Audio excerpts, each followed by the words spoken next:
Por onde começar a ler a Bíblia? É incrível ler a Bíblia de Gênesis a Apocalipse de forma cronológica. Porém, se você está começando a estudar a Bíblia, às vezes você não vai compreender algumas coisas, principalmente pelo Antigo Testamento ter uma linguagem mais complexa. Então, se você é novo convertido ou se está começando a ler a Bíblia agora, eu vou falar a sequência que me ajudaria muito se eu estivesse começando a estudar a Bíblia hoje. Primeiro, eu começaria pelos Evangelhos, Mateus, Marcos, Lucas e João, na sequência em que eles estão no Novo Testamento, para entender quem foi Jesus e como foi o ministério dele na Terra. Depois iria para Salmos para aprender a orar. E principalmente para aprender os atributos de Deus. Que Ele é a nossa rocha, a nossa luz, a nossa salvação, o nosso Deus em quem confiamos. Depois eu leria Provérbios para aprender a respeito de sabedoria e prudência. Depois leria Eclesiastes para entender como não podemos desperdiçar o nosso tempo e que algumas coisas são apenas vaidade. Depois eu iria para Atos para entender a respeito do Espírito Santo de Deus, aquele que é a promessa do Pai.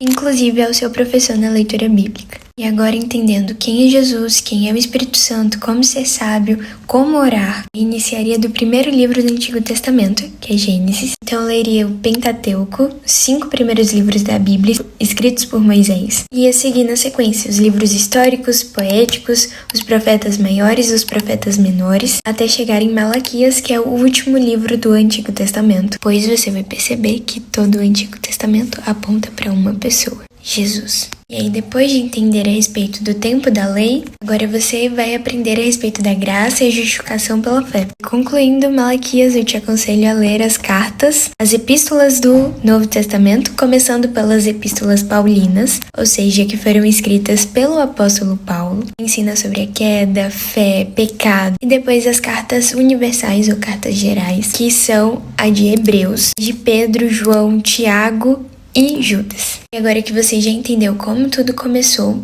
em que tempo você está vivendo, agora você vai entender para qual tempo você precisa se preparar. E aí, por último, você vai ler Apocalipse. É um livro profético a respeito da volta de Jesus. Não, você não é obrigado a fazer exatamente assim. Essa é uma dica do que faria sentido para mim se eu estivesse começando a ler a Bíblia hoje. Isso teria me ajudado bastante, até porque quando eu comecei a ler a Bíblia, eu comecei de Apocalipse. E depois eu fui para o Antigo Testamento, então as coisas não faziam muito sentido na minha cabeça. Mas se você já lê a Bíblia, me conta qual sequência faz sentido para você.